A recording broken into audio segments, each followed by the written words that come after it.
andalkan Allah, berserahlah kepada Allah dalam urusan kita, sepele apapun. Bukankah Nabi mengatakan, mintalah kepada Allah walaupun cuma garam? Minta aja sama Allah, yakin deh sama Allah. Kita aja bisa yakin sama makhluk, masa sama Allah enggak? Makhluk aja bisa sangat menjaga perasaan kita, masa Allah enggak?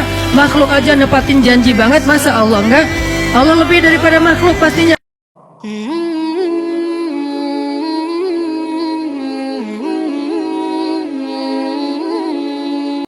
Pas kita sholat ya, siapa yang ketika sholat berjamaah mendengar imamnya mengatakan Sami Allahu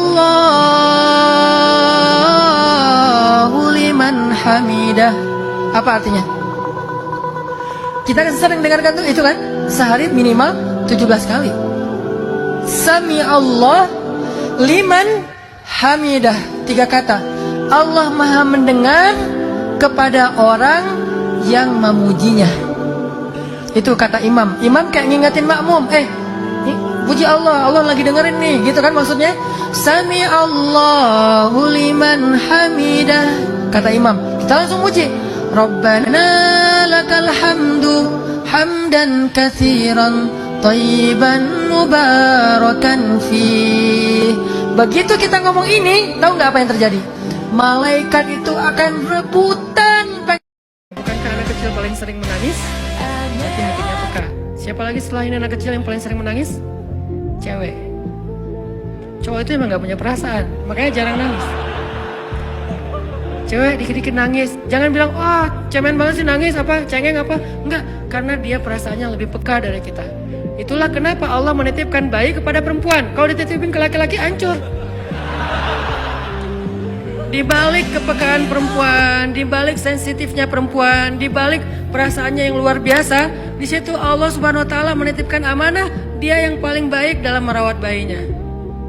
Allah, udahlah kita banyak dosa, udahlah kita sombong banget, udahlah kita sering mengabaikan Allah, tapi begitu sesekali Allah manggil kita, panggilannya lembut, jaga perasaan lagi. Ya ibadi, alladzina asrafu ala anfusihim, hamba-hambaku yang melampaui batas. Gitu doang bahasanya.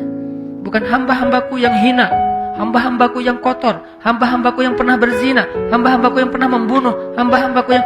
Enggak. Jangan berputus asa dari rahmat aku, kata Allah.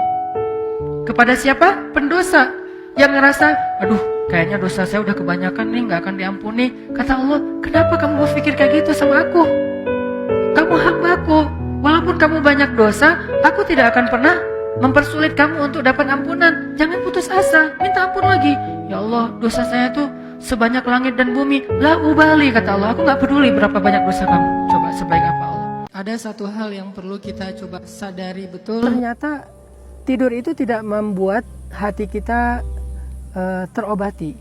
Tidur itu bukan istirahat batin. Tidur itu adalah istirahat zahir.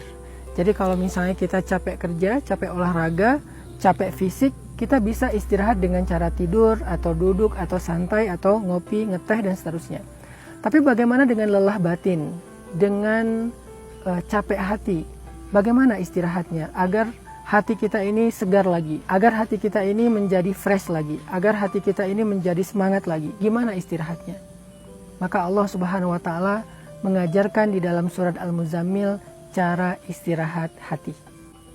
Setelah Nabi istirahat fisik dengan cara tidur, maka Allah mengajarkan Nabi cara istirahat hati, yaitu dengan kalimat Ya ayyuhal muzammil, wahai orang yang sedang tibra, wahai orang yang sedang tidur lelap, wahai orang yang sedang berselimut, qumil laila illa qalila.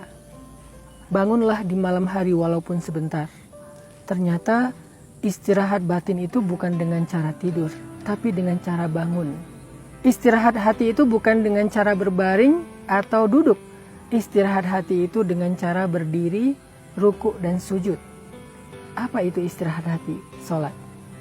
Allah Subhanahu wa taala mengajarkan Nabi untuk istirahat batin beliau, mengistirahatkan hati dan jiwa beliau dengan cara kum, bangunlah wahai Muhammad. Bangunlah wahai orang yang sedang istirahat zahir dengan cara tidur lelap. Qumil lail, bangunlah. Dan pilihlah waktu istirahat yang paling tepat.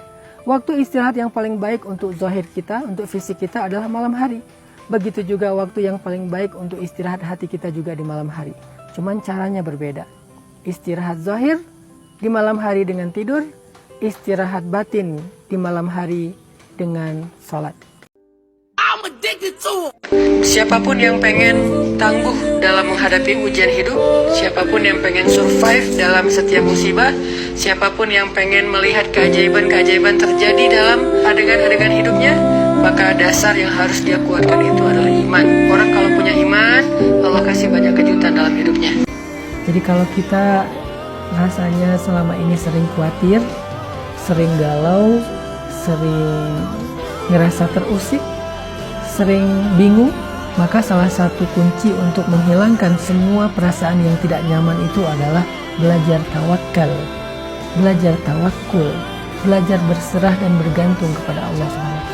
Ketika dia menyerahkan urusannya, masalahnya kepada Allah, dia percaya Allah sebaik-baiknya akan mengurus masalah itu. Dia yakin Allah sebaik-baiknya akan menyelesaikan urusan itu. Dia yakin Allah sebaik-baiknya akan memberikan jalan keluar dalam kebuntuan masalahnya. Keyakinan itulah yang membuat dia merasa tenang. Teman-teman sekalian, bisa jadi orang yang paling mulia di antara kita di mata Allah adalah orang yang paling banyak diuji dalam hidupnya.